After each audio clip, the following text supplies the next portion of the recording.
बहरिया town पारां मकामी माण्हुनि जी ज़मीन ते वारनि ख़िलाफ़ सिंध एक्शन कमेटी जे सॾ ते बहरिया टाउन जे मुख्य दरवाज़े ते 6 जून ते ऐलानियल एहतजाजी मुज़ाहिरे धरणे जे सिलसिले में सिंध यूनाइटेड पार्टी जे अॻवाननि राब्ता मुहिम शुरू करे छॾी। एसयूपी जे अॻवाननि सईद ज़ैन शाह, एजाज़ सामटियो, मुनीर नाइच ऐं ग़ुलाम मुस्तफ़ा चांडे, सिंध अवामी सतह जे अॻवाननि क़ौमी शाइर महर ढिबाई, रियाज़ खेमटे ऐं महबूब रिंद सां गॾिजी सिंध अवामी सतह जे मरकज़ी आफ़िस अब्दुल्ला शाह गाज़ी ॻोठ ऐं मख़तूम बिलावल विलेज में ॻोठ वासियुनि खे पंहिंजे नंगनि ऐं दंगनि जी हिफ़ाज़त लाइ 6 जून ते ऐलानियल एहतजाजी मुज़ाहिरे में वधि खां वधि शरीक थी क़ौमी बदी जो सबूत ॾियण जी अपील कई वई। इन मौक़े ते ज़ैन शाह चयो त बहरिया टाउन धरती दुश्मन मनसूबो आहे, इन करे 6 जून ते पंहिंजे दंगनि ऐं धरती माउ जी हिफ़ाज़त जे वचन जो ॾींहुं आहे। सभई सिंध वासी इन एहतजाज में शिरकत करे क़ौमी बदी जो सबूत ॾियनि। जेको ॻोठनि जी मसमार करणु आहे उन जे ख़िलाफ़ हीअ आवाज़ आहे, पर हीअ आवाज़ न सिर्फ़ु बहरिया पर उहे मेगा प्रोजेक्ट्स जेके मौजूदा सिंध हुकूमत जे तावन सां जेका ठठे, कराची ऐं जामशोरे में जेका बंदर बांट कई वई आहे, जंहिं नमूने सां लखा एकड़ ख़रीद विकिरो कया विया आहिनि,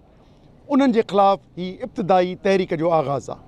असांजी ही 6 तारीख़ ते जेको असां एहतजाज जो सॾु ॾिनो आहे, उहो निज उते जे मक़ामी माण्हुनि, उन्हनि गबोलनि, जोखियनि, कलमतियुनि सां यकजहतीअ जो आहे। असां ऑलरेडी अॻु में ई गैर मशरूत सिंध अवामी सतह हिमायत करे चुको हो।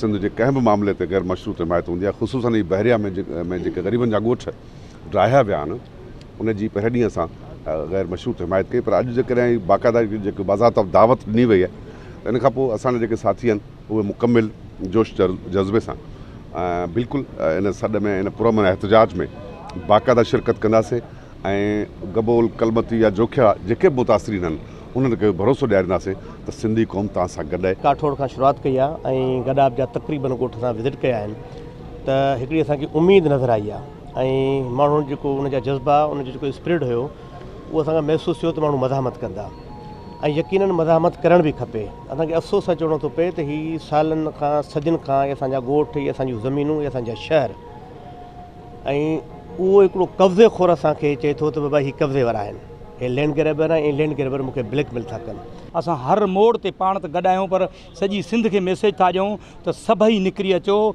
हीअ सिंध जे लाइ तमामु हिकिड़ो वॾो जेको बहरिया टाउन आहे, वॾो इसराइल आहे, जेको हिते असांखे तमामु वॾो नुक़सानु ॾींदो, असांजा पोयां नसल तबाह कंदो। इन लाइ हिन वक़्तु सिंधियुनि खे सोचणु खपे ऐं हिन ते उथणु खपे।